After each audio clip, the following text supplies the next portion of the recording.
Perbuatan buli cyber tergolong dalam kategori menganiaya orang lain dan jelas ditegah dalam Islam.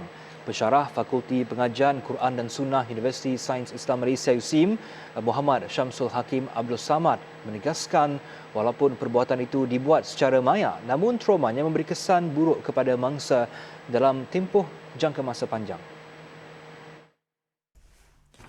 Laporan Tabung Kanak-Kanak Pertubuhan Bangsa-Bangsa Bersatu UNICEF menunjukkan Malaysia berada pada kedudukan kedua di Asia pada tahun 2020 bagi perbuatan buli cyber dalam kalangan belia. Mangsa tidak hanya dibuli secara lisan dan tulisan sahaja, malah ia dibuat melalui penyamaran, penghantaran gambar yang sensitif, menghendap secara maya, semata-mata mahu menyakiti mangsa. Jelas Muhammad Syamsul, perbuatan itu perlu dijauhi oleh umat Islam agar tidak mencemari imej agama suci itu. Dan bagi kita orang Islam, kita dituntut untuk menjadi Muslim yang sebenar seperti mana yang telah dijelaskan oleh hadis Nabi SAW. Nabi menyatakan, Al-Muslimu man salim al-muslimuna min lisanihi wa yadih.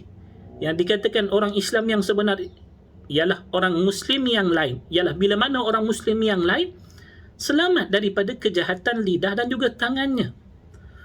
Ini kerana perbuatan buli ini, ia boleh meninggalkan kesan yang sangat-sangat buruk kepada para mangsanya.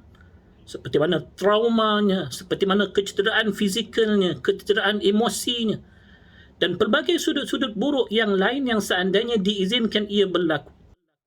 Jelas Muhammad Syamsul Hakim, langkah untuk menangani jenayah cyber itu perlu dipergiat selain menguatkuasakan hukuman yang setimpal agar perbuatan itu tidak dinormalisasikan.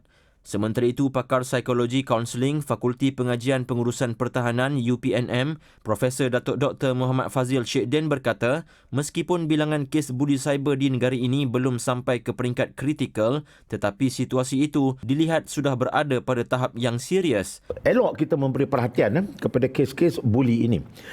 Kalau kita lihat kepada bilangan kes, keadaan kes dan juga kesan kepada kes itu kepada individu yang yang terlibat ataupun mangsa yang terlibat.